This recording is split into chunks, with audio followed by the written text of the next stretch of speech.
Nah, untuk pengoperasian vektor dengan metode jajar genjang. Nah, jadi di sini ada dua buah vektor ya yang dijumlahkan. Jadi dua buah vektornya itu dijumlahkan. Jadi tadi kita sudah belajar tentang arah-arah vektor ya. Nah, di sini jadi ada vektor A ditambah dengan vektor B, maka dia sama dengan vektor yang seperti ini. Kalau dia dijumlahkan, maka dia jadinya seperti ini. Metodenya jajar genjang ya. Ini metodenya seperti, ini bentuknya seperti jajar genjang.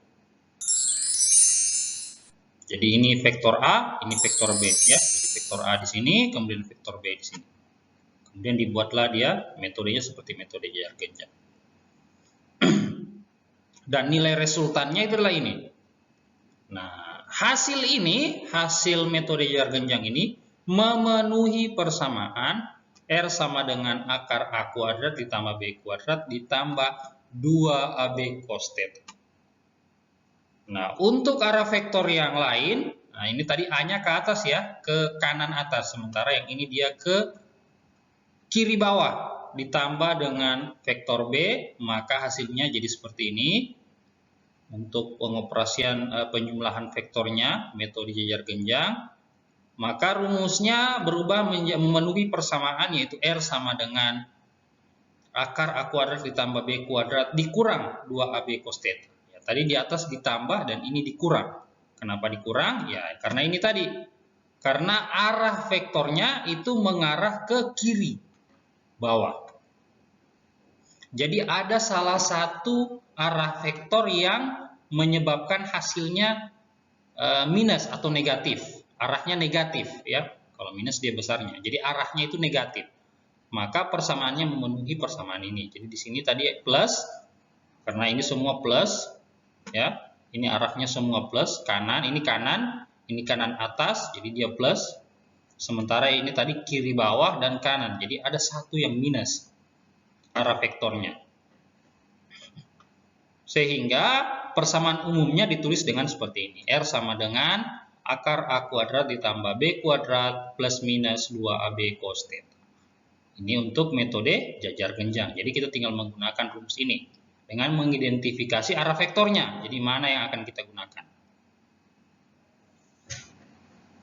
Nah, untuk memperlancar pemahaman kalian tentang pengoperasian vektor dengan metode jajar genjang, maka kalian perlu untuk menuliskan atau mencari contoh soal ya. Kalau contoh soal berarti sudah ada soalnya, sudah ada jawabannya juga, yang ditulis tangan pada kertas folio ya, ditulis pada kertas folio atau kertas HVS atau A4 yang kosong dengan jumlah contoh soal atau soal jawab sebanyak 3 ya, dengan menggunakan metode jajar genjang ini ya, dengan menggunakan metode ini.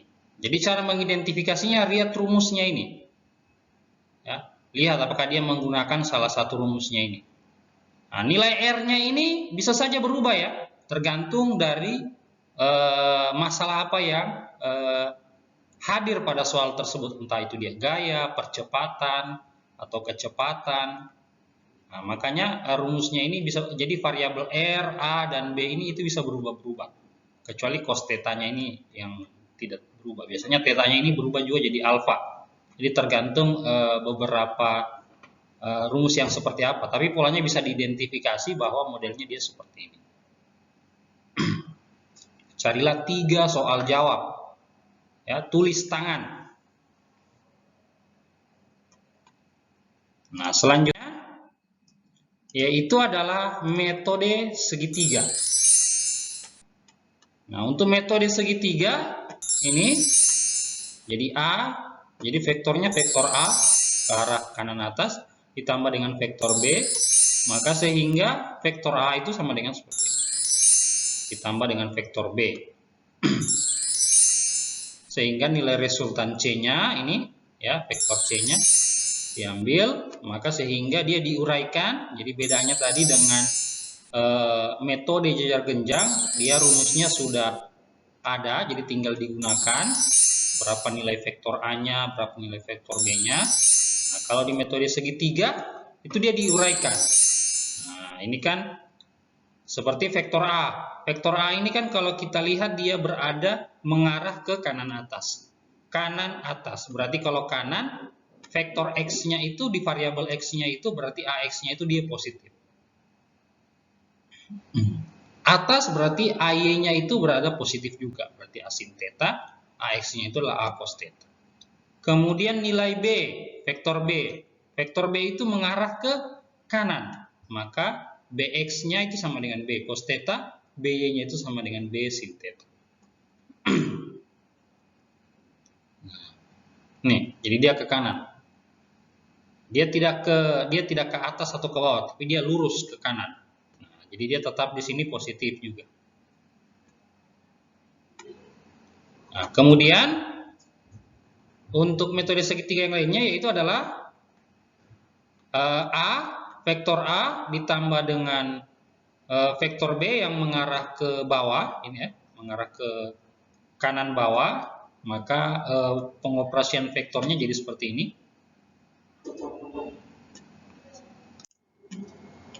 Ya, jadi dikarenakan arah vektornya ini, vektor B-nya mengarah ke kanan bawah, maka nilai Y-nya di sini ya, maka Y-nya sama dengan negatif, karena dia kanan bawah. Jadi kalau berdasarkan sumbu X, nilai vektor B ini adalah positif karena kanan, tapi didasarkan pada sumbu Y, maka nilainya negatif karena dia mengarah ke bawah. Nah, persamaan untuk pengoperasian vektor dengan menggunakan metode segitiga itu memenuhi persamaan R sama dengan ya, akar Rx kuadrat ditambah Ry kuadrat. Jadi nilai R ini bisa saja berubah ya, tergantung apa variabelnya. Nah, karena di sini variabelnya adalah variabel C, maka di sini bisa kita ganti dengan C sama dengan akar C kuadrat X ditambah dengan CY kuadrat dengan CX sama dengan AX tambah BX, ya yang ini AX ditambah dengan BX, dan RY itu sama dengan AY tambah BY. Nah, jadi semua variabel Y-nya dikumpulkan jadi satu. Ya, ini AY tambah BY, berlaku juga untuk yang vektor yang di sini, ya, vektor yang di atasnya. Nah, Rx-nya itu sama dengan AX tambah BX. Nah, jadi ini masuk di sini dan BX-nya masuk ke sini. Maka sehingga dioperasikan setelah nilainya didapatkan baru kita masukkan ke sini. Nah, ini untuk metode segitiga. Nah, untuk memperlancar pemahaman kalian tentang pengoperasian vektor dengan menggunakan metode segitiga, penjumlahan atau pengurangan vektor dengan menggunakan metode segitiga, kalian juga harus menemukan atau mencari 3 contoh soal ya tentang pengoperasian vektor dengan menggunakan metode segitiga yang ditulis tangan, ya 3 contoh soal yang ditulis tangan pada kertas yang kosong, yaitu kertas folio, kertas A4 atau kertas HVS. Nah, nanti pengumpulannya sama ya, pengumpulannya sama seperti minggu lalu, ditulis dulu kemudian berfoto dengan lembar yang ditulisnya. Ya, jadi karena dia menuliskan contoh soal, maka setelah dituliskan dia punya contoh soal, maka dia perlu untuk berfoto sambil memegang contoh soalnya. Nah, kemudian dikumpulkan pada satu orang yang dipercayai, yang kemudian akan diserahkan ke saya filenya.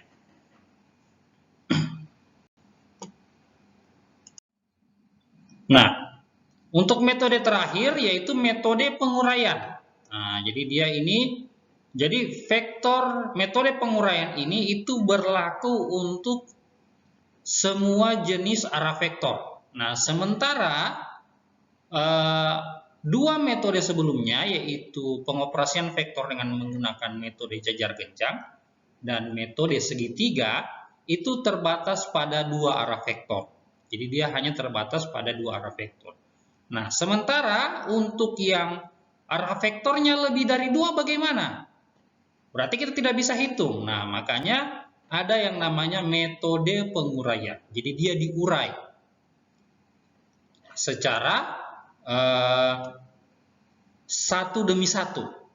Jadi per vektor, jadi per arah vektor diuraikan secara bertahap. Jadi misal R1 diurai dulu, R2 diurai dulu, R3 diurai dulu. Nah, jadi seperti ini. Jadi R1 diurai dulu, jadi ditinjau berdasarkan sumbu Y. R1Y sama dengan R1 sin theta, kemudian R1X itu sama dengan min R1 cos theta. Dikarenakan min dikarenakan dia berada di sebelah di area kiri sumbu Y, yang jika diidentifikasi dari sumbu X maka nilainya akan negatif atau arahnya itu adalah negatif. Dan vektor R2 itu R2Y sama dengan R2 sin theta, R2X sama dengan R2 cos theta. Kenapa nilainya positif? Karena berdasarkan sumbu X, R2X itu berada di sebelah kanan, maka sesuatu yang berada di sebelah kanan sumbu Y yang jika ditinjau dari sumbu X maka nilainya adalah positif. Sementara yang berada di areal atas dari sumbu X, jika ditinjau dari sumbu Y maka nilainya adalah positif. Nilai resultannya itu adalah positif. Jadi makanya R2Y atau resultan 2 ditinjau dari sumbu Y itu sama dengan R2 sin theta. Berbeda dengan yang ini. Berbeda dengan R1. Jadi R1 ditinjau dari sumbu X sama dengan min R1. Jadi arahnya negatif R1 cos theta karena dia berada di areal kiri sumbu Y. Dan jika ditinjau dari sumbu X maka nilai resultannya itu menjadi negatif. Jadi yang seperti ini juga.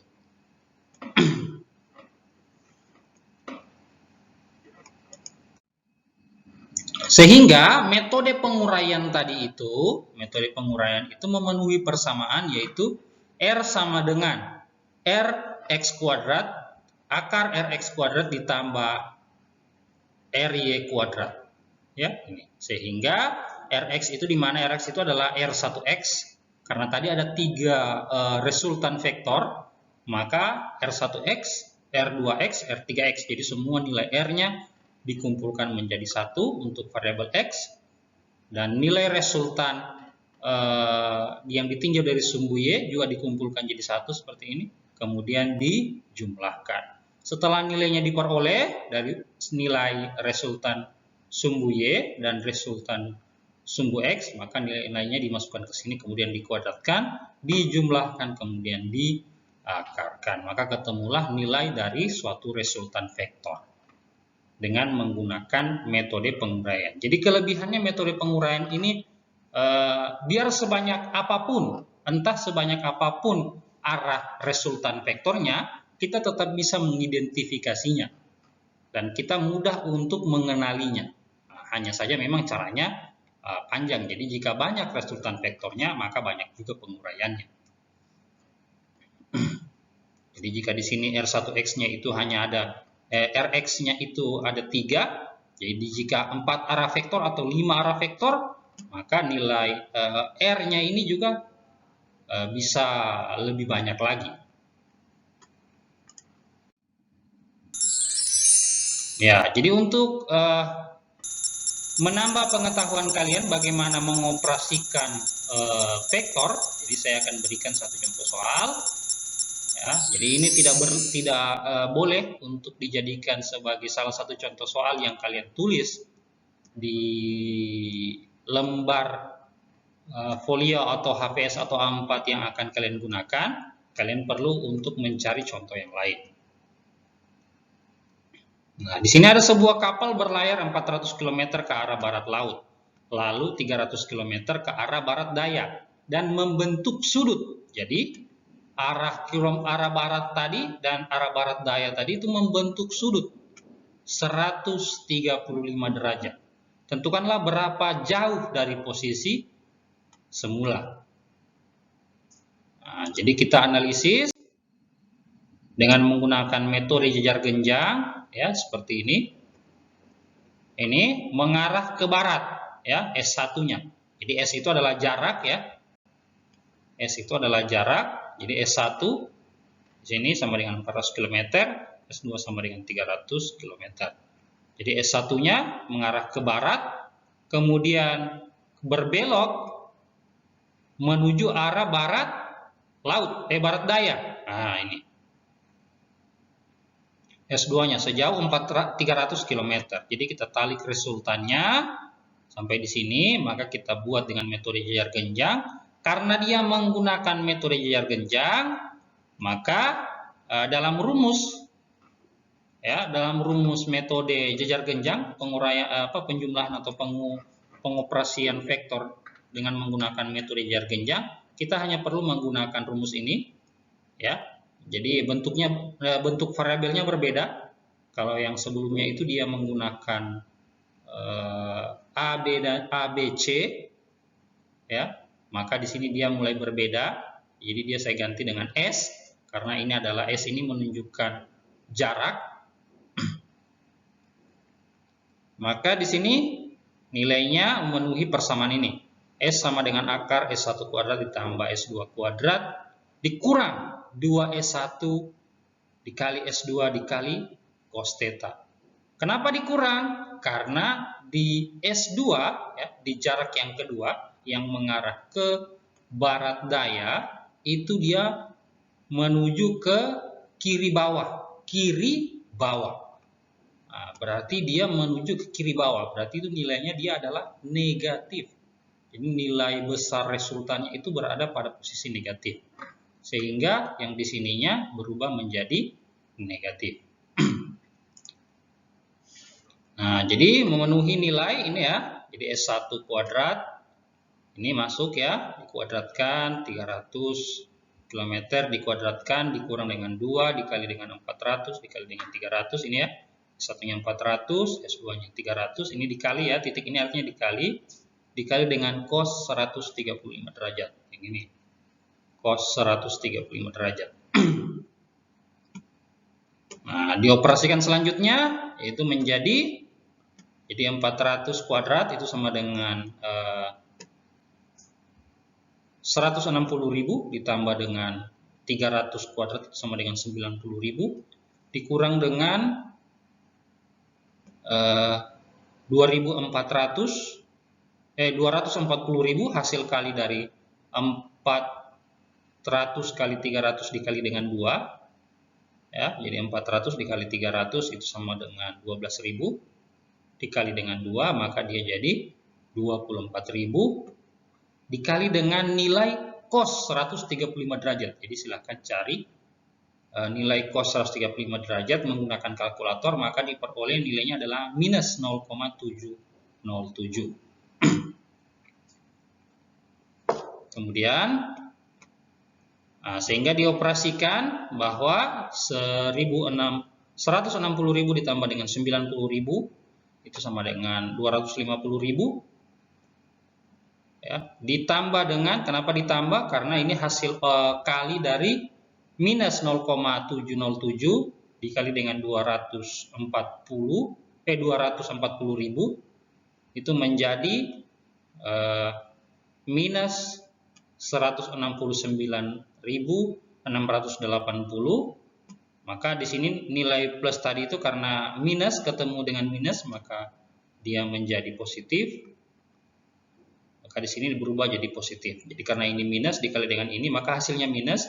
Maka itu seharusnya hasilnya sama dengan minus jadi hasilnya itu 250.000 dikurang minus 169.680. Jadi dikarenakan aturan matematika, jika kurang ketemu dengan minus, maka dia akan berubah menjadi positif. Maka hasilnya sama dengan akar 400.980, 419.680 jika diakarkan menjadi 647,8 km, ya. Ini karena satuan tadi adalah kilometer. Jadi dari sini ke sini itu nilainya adalah, atau besarnya S-nya itu, jaraknya itu adalah 647,8 km. Nah, untuk contoh berikutnya yang menggunakan ini metodenya menggunakan metode segitiga. Jadi pengoperasian vektor dengan menggunakan metode segitiga. Jadi sebuah vektor kecepatan V sama dengan 10 meter per second bersudut 45 derajat terhadap sumbu X. Tentukan besar komponen vektor tersebut pada sumbu X dan sumbu Y. Nah, contoh ini juga tidak berlaku untuk kalian jadikan sebagai contoh di kertas HVS atau kertas folio atau kertas A4 yang akan kalian tuliskan. Silakan mencari contoh soal yang lain. Nah, jadi metodenya dia seperti ini. Jadi dibuat dulu dia punya sumbu X dan sumbu Y. Kemudian arah resultannya itu adalah kanan atas dengan sudut mengacu pada sumbu X 45 derajat. Sehingga jika diuraikan, ya, maka nilai V-nya itu sebesar 10 meter per second tadi. Θ-nya adalah 45 derajat. Yang dicari adalah VY dan Vx-nya. Sehingga Vx-nya itu sama dengan diurai ya, sesuai dengan contoh rumusan tadi. Diurai menjadi V cos θ ya, karena X. Sehingga V tadi ini berubah nilainya menjadi 10 karena nilainya adalah 10 di sini meter per second, menjadi cos 45 karena ini adalah 45 derajat. Sehingga jika dioperasikan cos 45 derajat itu sama dengan 1/2 akar 2 dikali dengan 10, maka nilai Vx-nya sama dengan 5 akar 2 meter per second. Nah, jika dioperasikan berdasarkan sumbu Y, hasilnya juga sama ya, karena sin 45 derajat juga itu adalah 1/2 akar 2, maka hasilnya untuk variabel X dan variabel Y adalah 5 akar 2. Nah, sekian ya, untuk materi besaran vektor. Semoga materi ini bisa bermanfaat untuk kalian dan bisa menambah pengetahuan kalian dalam melakukan pengoperasian vektor dan bisa melatih kalian dalam menghitung seberapa besar nilai resultan suatu vektor, entah itu vektornya ada dua resultan vektor, dua arah resultan vektor atau lebih. Nah, jadi jika kalian ingin mahir dalam materi besaran vektor ini atau dalam materi matematika, maka kalian perlu untuk melakukan latihan sebanyak mungkin atau semampu-mampunya. Ya, bila perlu hampir tiap hari latihan, maka kalian bisa akan mahir dalam melakukan operasi hitung atau seperti halnya yang dicontohkan tadi dalam materi besaran vektor. Baik, sekian dari saya. Lebih dan kurangnya saya mohon maaf. Assalamualaikum warahmatullahi wabarakatuh.